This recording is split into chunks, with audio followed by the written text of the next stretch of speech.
Hey, hi everyone. You are most welcome on my YouTube channel, English by Pawan. Guys, I have promised to you that I will teach here every topics one by one. तो parts of speech में मैंने noun को पढ़ा दिया है, उसके बाद second आता है pronoun.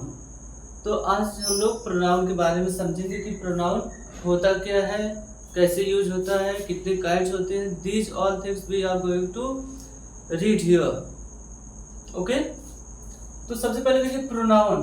Pronoun means is that for a noun.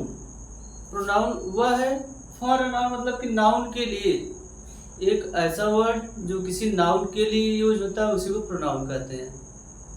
या फिर हम कह सकते हैं वह वर्ड जो नाउन के स्थान पे यूज होता है उसे प्रोनाउन कहते हैं। जैसे सब्स्टिट्यूट ऑफ अ नाउन। अब सब्स्टिट्यूट क्या होता है? जब किसी वर्ड को किसी के जगह, किसी भी चीज को किसी के दूसरे की जगह प्लेस करते हैं, रिप्लेस करते हैं, उसी को सब्स्टिट्यूट कहा जाता है। तो substitute of a noun is called pronoun. या फिर the word which is used place of a noun is called pronoun. एक ऐसा वर्ड जो किसी नाउन के स्थान पर प्रयोग किया जाता है उसी को प्रोनाउन कहते हैं। मुझे जहाँ तक लग रहा है इतनी चीज़ें आप लोगों को समझ में आ गई होंगी। जैसे मेरा नाम है पवन। पवन इज टीचिंग, ठीक। He teaches well. अब ही क्या हो गया? मेरे जगह पे तो यूज हुआ है। ही का मतलब कौन? मैं। तो जब किसी के जगह पे दूसरे वर्ड को यूज करते हैं तो वही प्रोनाउन होता है। लेकिन क्यों हम नाउन से काम नहीं चलाए? ये भी तो क्वेश्चन है कि सब जगह पे हम नाउन का भी यूज कर लिए होते हैं। रीजन इज दैट कि बार बार जब हम किसी नाउन को यूज करेंगे ना तो वो सेंटेंस बहुत ही ऑकवर्ड हो जाता है, बहुत ही डल हो जाएगा, भद्दा लगेगा। वो मतलब कि सेंटेंस अच्छा नहीं लगता है। मान लीजिए कोई एक बड़ा सा नाम हो गया तो कितनी बार आप उस नाम को लिखेंगे? बार बार लिखने से क्या होता है? सेंटेंस में कोई भी इंटरेस्ट नहीं रह जाता है। That's why we use pronoun। मुझे जहाँ तक लग रहा है ये समझ में आ गया होगा कि प्रोनाउन का यूज क्यों करते हैं। और देखिए प्रोनाउन के काइंड की अगर हम बात करें तो पहला काइंड इसमें है पर्सनल प्रोनाउन। जैसे कि नेम से हम समझ सकते हैं पर्सन की बात की जा रही ना। पर्सनल प्रोनाउन क्या आएगा? पर्सन आएगा, ठीक। The pronoun which stands for a person. जैसे नेम से हमने बताया कि पर्सन आता है, तो वह प्रोनाउन जो किसी पर्सन के लिए स्टैंड होता है, किसी पर्सन के लिए यूज होता है, उसी को पर्सनल प्रोनाउन कहते हैं। जैसे I, we, you, he, she, it. ये जितने वर्ड अभी मैंने बताए हैं सब पर्सन के लिए यूज होते हैं। और इंग्लिश के प्रोनाउन में पर्सन 3 होते हैं। First person, second person, third person. First person क्या है? जो खुद बात को कहता है उसी को फर्स्ट पर्सन कहते हैं। और सेकेंड जिसको हम स्पीकर कहते हैं वही फर्स्ट पर्सन होता है। जैसे कि अगर मैं कहूँ कि मैं पढ़ा रहा हूँ, आई एम टीचिंग, तो आई क्या हो गया? फर्स्ट पर्सन हो गया, क्योंकि मैं खुद बोल रहा हूँ ना, स्पीकर हूँ ना। लेकिन सेकेंड पर्सन क्या होता है? स्पोकन टू, जिससे किसी बात को कहा जाता है। मान लीजिए आप वीडियो देख रहे हैं और मैं कहूँ कि मैं तुम्हें पढ़ा रहा हूँ, तो यू क्या हो गया? सेकेंड पर्सन हो गया, कि जिससे आप किसी बात को कह रहे हैं वही सेकेंड पर्सन होता है। तो फर्स्ट पर्सन में आई और वी आते हैं और यू जो है वह सेकेंड पर्सन है। थर्ड पर्सन क्या होता है? Third person spoken of. आपको मतलब जिसके बारे में बात की जा रही है, जिसके बारे में हम बात कर रहे हैं वही क्या होता है? Third person. जैसे अगर मैं कहूँ वह आएगा, तो वह कौन हो गया? Third person. मैंने कहा कि वे लोग आज घर नहीं जाएंगे, वे, दे, थर्ड पर्सन। तो मुझे जहाँ तक लग रहा है पर्सन के बारे में आप लोगों को क्लियर हो गया होगा कि किस तरीके से आप पर्सन को समझेंगे। जो कहने वाला होता है वो फर्स्ट पर्सन होता है, जो सुनने वाला है जिससे हम बात को कर रहे हैं वो सेकेंड पर्सन होता है, जिसके बारे में हम बात कर रहे हैं वो थर्ड पर्सन होता है। अब इसके बाद हम लोग क्या करेंगे, एग्जाम्पल के थ्रू पर्सन के बारे में समझेंगे, फिर आगे इसके केसेस के बारे में समझेंगे। Now you can take screenshot.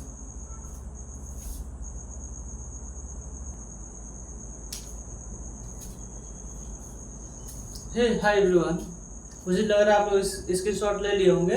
देखिए एग्जाम्पल से हम लोग समझने जा रहे हैं ना, कि जैसे कि अभी मैंने बताया, तो रोहन एक नाउन है और ही क्या है, प्रोनाउन, क्योंकि यह रोहन के लिए यूज हुआ है, जो थर्ड पर्सन है। I am going to market, मैं मार्केट जा रहा हूँ। आई क्या है, फर्स्ट पर्सन, और जो है कि प्रोनाउन है। आई का मतलब किसी के लिए खुद यूज किया गया है। आई का मतलब यहाँ पे कोई नाउन होगा। दे आर प्लेइंग क्रिकेट, वे क्रिकेट खेल रहे हैं, ये थर्ड पर्सन है। और दे क्या है, दे जो हम यूज किए यहाँ पे, कई लोग होंगे ना जो क्रिकेट खेल रहे होंगे, यह इस तरीके से थर्ड पर्सन हुआ। जो चीजों को बोलने वाला होता है फर्स्ट पर्सन, जिससे बोला जाता है वो सेकंड पर्सन, और जिसके बारे में कहा जाता है वह थर्ड पर्सन होता है। अब इसके बाद तुरंत हम लोग इसके केस के बारे में पढ़ने जा रहे हैं कि नाउन प्रोनाउन के केस कितने होते हैं। चलिए देखिए केसेस। देखिए सब्जेक्टिव केस होता है,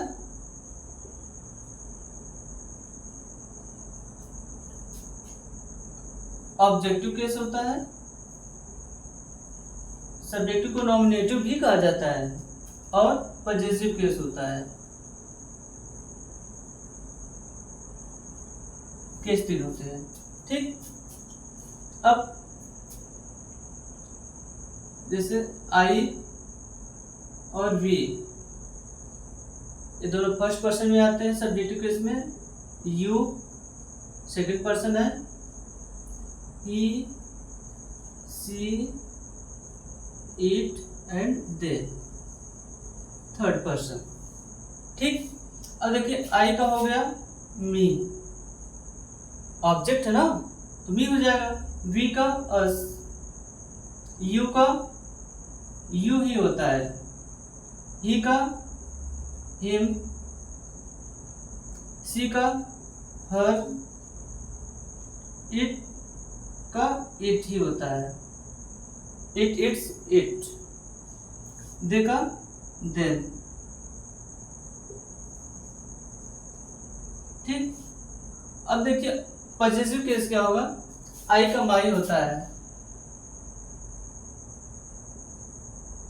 और हम लोग यहाँ पे माई भी लिख देंगे। वी का आवर, आवर्स, यू का योर, योर्स, ही का हिज, और यहाँ भी हिज ही होगा। सी का हर और हर, इट का इट्स, इधर भी इट्स होगा, और दे का दियर और दियर्स। देखिए गाइस, ये सब्जेक्टिव केस है, ये इसके ऑब्जेक्टिव केस है, और ये पजेसिव केस है। लेकिन अब हमें ये समझना है, ये जो है my, our, yours, your, his, her, its, their, ये क्या होता है ना, एडजेक्टिव होते हैं। इस चीज को आप लोग भूलिएगा मत। और इस साइड के जो बच्चे, ये क्या होते हैं, प्रोनाउन के काम करते हैं। ओके, यहाँ तक मुझे जहाँ तक लग रहा है क्लियर हो गया होगा। अब इसके तुरंत बाद हम लोग समझने जाएंगे what is the rule of 2 3 1 and 1 2 3। If you want then you can take screenshot.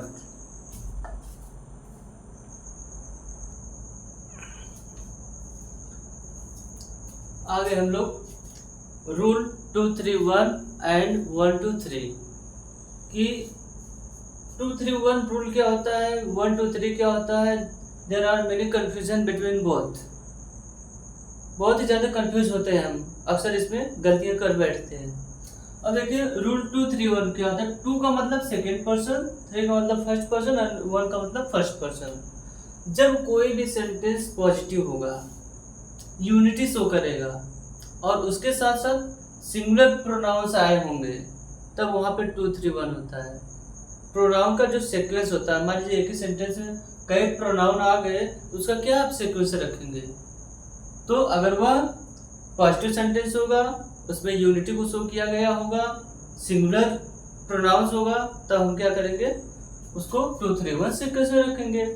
और 1 2 3 सीक्वेंस क्या होता है? जब सेंटेंस निगेटिव हो। देखिए 1 2 3 1 2 3 क्या होता है? जब सेंटेंस निगेटिव हो, डिवीजन बंटवारे की बात की जाए और प्रोनाउन कौन से? प्लूरल हो, तब वहां पे 1 2 3 होता है। जैसे एग्जाम्पल के लिए समझिए, आई एंड ही आर फ्रेंड्स। मैं और वह मित्र हैं। क्या लग रहा है इसमें? निगेटिव है? नहीं, पॉजिटिव सेंटेंस है और सिंगुलर है। सिंगुलर कहाँ से है जी? आई सिंगुलर है, ही थर्ड पर्सन है, लेकिन इंग्लिश में ये भी सिंगुलर में ही आता है।